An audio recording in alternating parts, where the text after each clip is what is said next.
Let's start this One Piece theory in chapter 1004 entitled Melee Dumplings.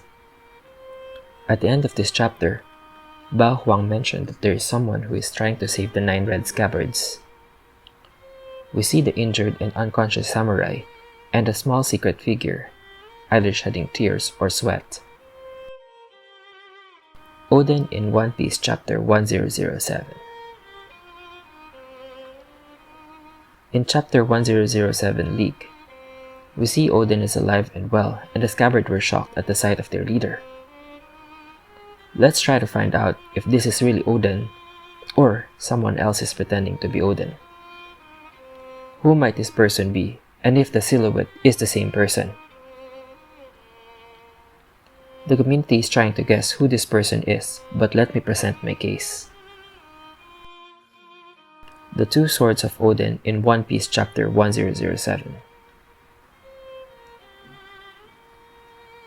In chapter 954, Hiyori tells Zoro that her father entrusted the two swords to her and to Momonosuke.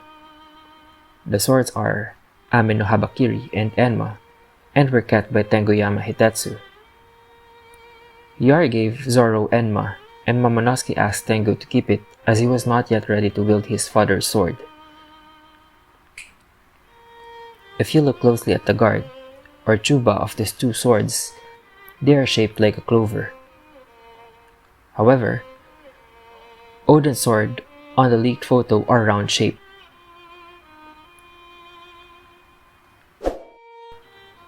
Shapeshifters and painting. Throughout the story of One Piece, there have been several figures who are able to change faces or physique.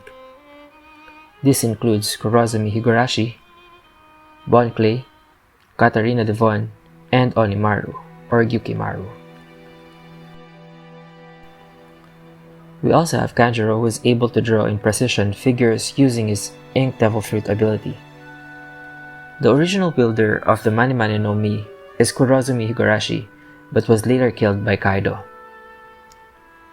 We then see Bon Clay use the Devil Fruit in Alabasta arc, and we last saw him in Impel Down after he sacrificed himself for Luffy to go to Marineford. The next is Catarina Devon, who has the mythical Inu Inu no Mi model Kyubi no Kitsune. We see her use this ability and pretended to be Absalom against Gecko Moria when he attacked Hachinosu, also known as the Pirate Island. However, she specifically mentioned that Absalom wandered into their lair, which allowed her to make a clone of him. We also see her transform to her Ninetales form with a smoke effect. People may think Catarina Devon may already be in Wano and could be the spy of Blackbeard. However, the possibility of her copying Oden is almost zero, unless she fought Oden, belonged to Whitebeard or Roger's crew, or was in Wano. Also, she should have possessed the Devil Fruit for over 20 years. The next possible candidate is Kanjuro and his ink ability to draw Oden. We see him create a perfect clone who went with Kinemon on the boat before announcing he was a traitor. He has definitely seen Oden and his sword, and copying that to perfection should not be an issue. So the final choice is Onimaru or Gyukimaru. But you may ask, how is Onimaru related to this? Did he not disappear after showing Zoro the swords he collected at Bandage Bridge? There are two things that you need to remember. First, Onimaru was introduced as a companion of Shimosuke Ushimaru, the daimyo of Ringo, during the time of Shogun Sukiyaki. Second, Onimaru changed to a human form after Kaido's crew captured Kawamatsu. He renamed himself as Gyukimaru and continued Kawamatsu's goal to collect swords. His powers are very similar to that of Catarina Devon, but he is a mythical creature and not a Devil Fruit user. They are both Kitsune, or fox, which has the ability to shapeshift.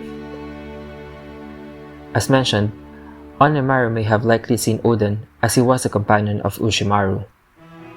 He may know about Oden's sword, but could not have been very specific on how the swords actually looked like. Finally, Compare the clouds of transformation made by Catarina, Devon, and Onimaru, and the clouds or smoke beneath Oden's feet. Do you see any similarity? Therefore, with all these clues, it is possible that Onimaru shape-shifted to Oden. The silhouette. But this theory is not yet finished.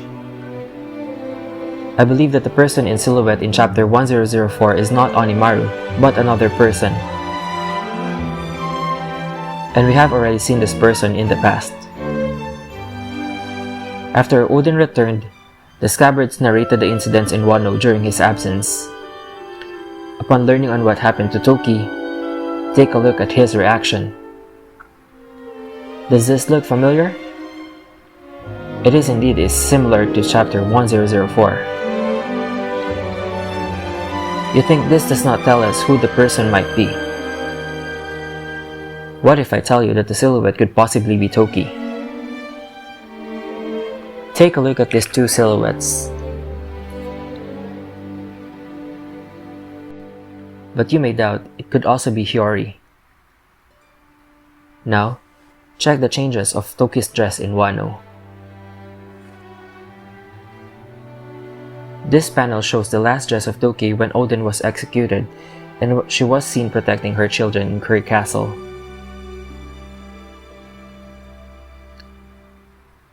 Also, do you remember the panel we saw Marco and Nakamamushi during the time they were trying to contact Kinemon?